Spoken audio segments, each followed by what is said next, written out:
What do you get when you have a Broadway professional and a camera crew? Long story short, you get a lot of cool info when you get Showbiz U luminaries. My name is Jim Glaub. You have had an illustrious career. I love that word in this industry. That's a very good word. What was the moment that you said, I love theater? Oh my gosh. The moment I said I love theater was definitely buried deep inside when I was very young. During the holidays, our family would get together, and all the kids would sort of go to the basement, or we'd go outside and we all play together.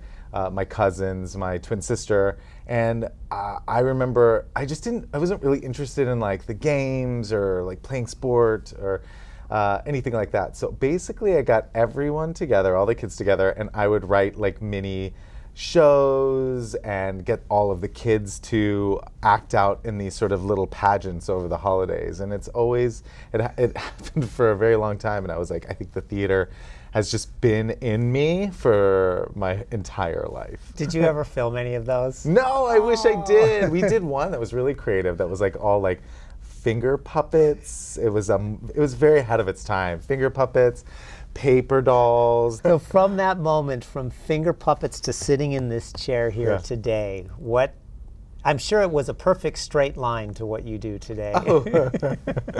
It was, there was one thing that was always consistent, and that was always using futuristic, or at least the tools that were available that helped push forward technology or communication. That has always been consistent with my career, and I'm really happy and proud of that. I always considered myself a futurist, and what's next? What are people using?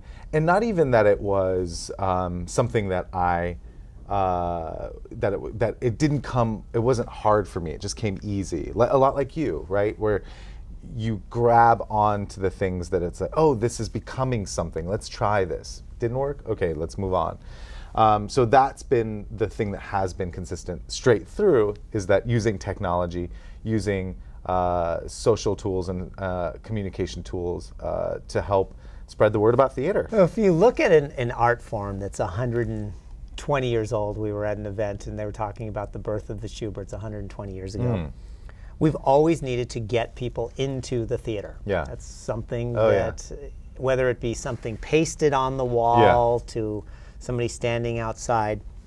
When you entered the world of theatrical, where your job was to effectively sell tickets, talk about what it was like when you started and what you have seen over time and how that role has changed. This is fascinating, because when I really got started in my career was actually in Chicago, really at the birth of Broadway in Chicago, which owned 3 theaters at the time. 3 major theaters, and I was working there. I had my own small theater company off the side where we would just do smaller shows. And what was happening at that time was people were becoming more familiar with email. We didn't have any mobile technology, but absolutely people were sitting at a computer and working. And that was a time where it was beginning, things like Friendster started to pop up, and message boards and AOL chat rooms, and websites were still very basic. In a lot of ways had transitioned into Flash and more of the sort of innovative tools of the time. But what I noticed was that theater wasn't engaging in any of these new technologies like retail was, or like banking was. And it would be very confusing to me, because I would sit there and engage in these tools in other aspects of my life, but not in the theater, or didn't hear about things through these tools. So very early on, I was creating email communications. I was working in message boards. Like, I'd jump into message boards and be like, you guys, there's this amazing show, and then that's when I really learned how to design a website. And I sort of really got into HTML and coding at the time, and design. I was really, at the time, I very much self-taught. And that was very valuable. And from that launching point, you started a company, Arts Meets Commerce. Yeah. And what was it like back then talking to traditional producers about what you are trying to do? And you were successful at it. Yeah. How did that all work? I think I was always able to look what happens in technology. You've been in technology. There's a lot of confusion around it, and I think a lot of times people take it and they don't know how to use real words or put it in a context in which people can understand. That's something I've always been able to do. I've always been able to interpret in some ways from what something in technology can do to a real person can understand. In that way, I was able to take the story of technology and tell it through the eyes and lens of my personal experience in the theater.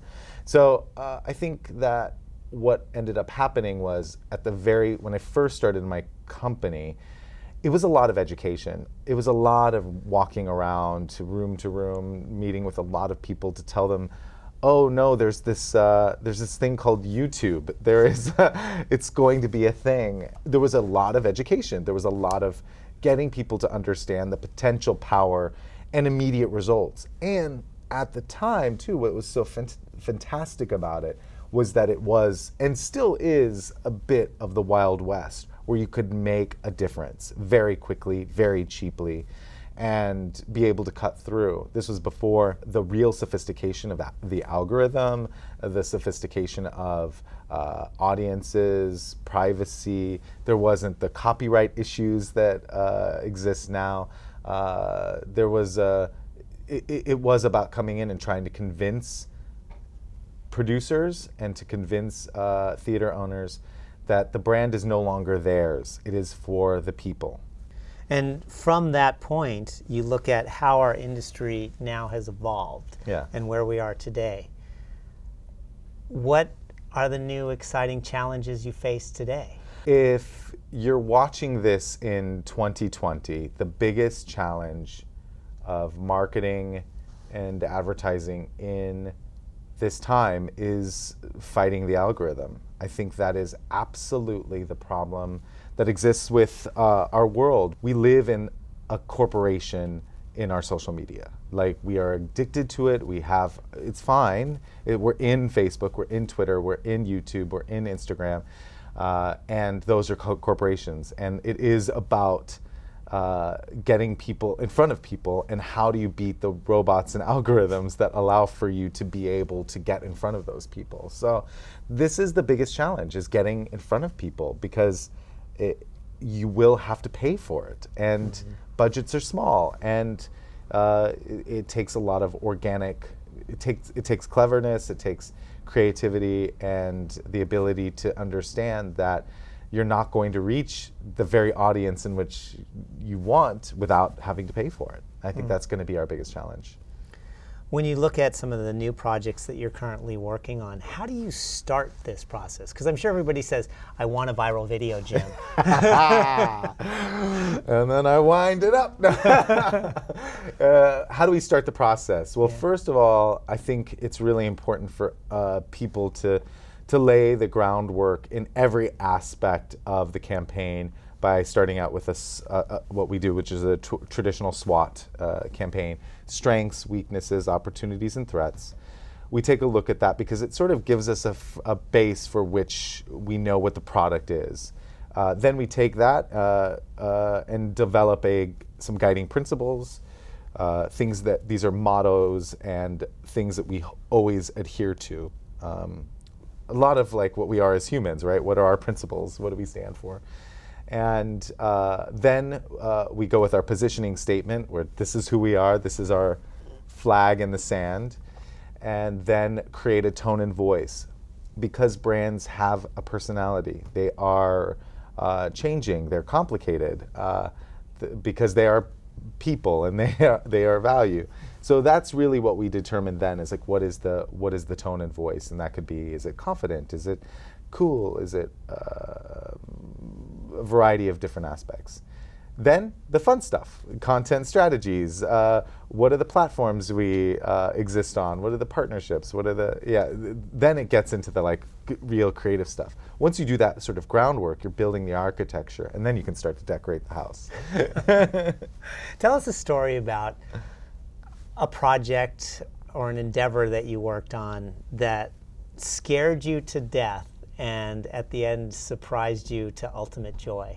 Okay, the project that scared me to death was when we first were awarded the Tony Awards account. Personally, as a kid, and I think a lot of people have this story, I grew up in Kansas City, Missouri. I didn't have access to theater on a regular basis. There's theater, absolutely amazing theater in Kansas City. But what happened was, when I was younger, I really relied on the Tony Awards to get my information on what was going on Broadway. And so to come full circle and to be able to work on the digital campaign for the Tony Awards when it was first starting out. I mean, this was during the beginnings of where the brand is. That was really exciting, and it was really scary. It felt like an extreme amount of responsibility, but turned into one of the most rewarding, exciting opportunities. We won a Webby Award for our work on the Tony Awards.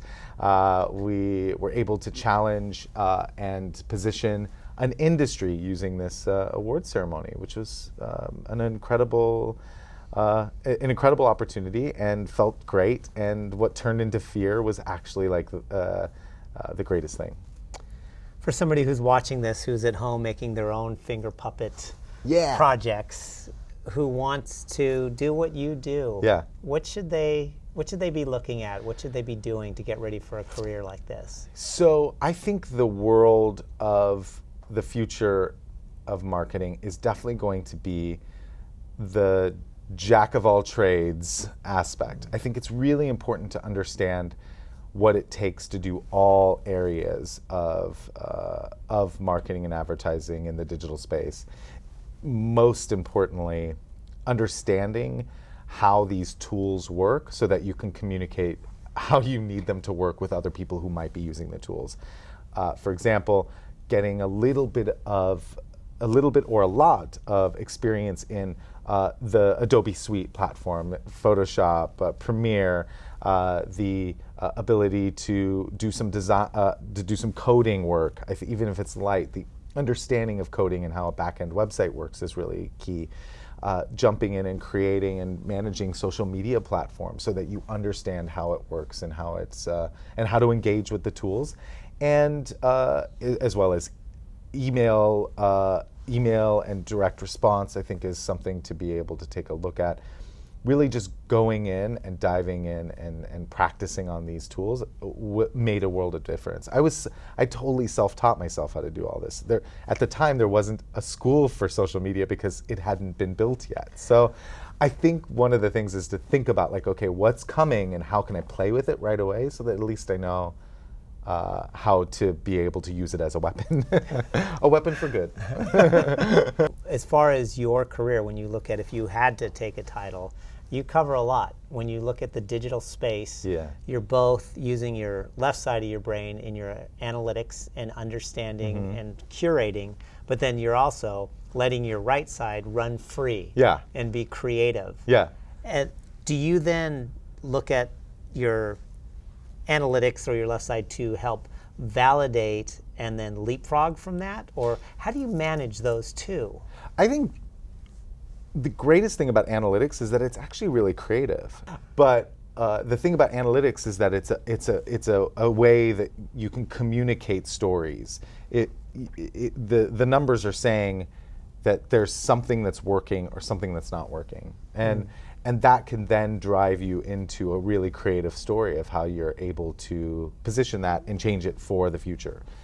So for example, you create a campaign that is rolled out onto social media and a lot of people are engaging in something. Well, we need to shift some of our media spend or some of our technology or even our efforts to this one thing because we see it working. And when it stops working, if it stops transferring to ticket sales or excitement or engagement or whatever our KPIs are, then we bag it and move on to the next. To say anything to those passionate people sitting in their version of Yeah. Kansas or Guam or wherever in the world that they are, that they love theater, what words would you give them? There is a place for you in the theater. It's so easy to think that this world is closed and not for them, but you are welcome in the theater. You're absolutely welcome here. There are so many jobs, there's so much to do, and there's so much success to be had. That's the best thing about this business, is that with the right heart and the right intention, you can be absolutely so successful here.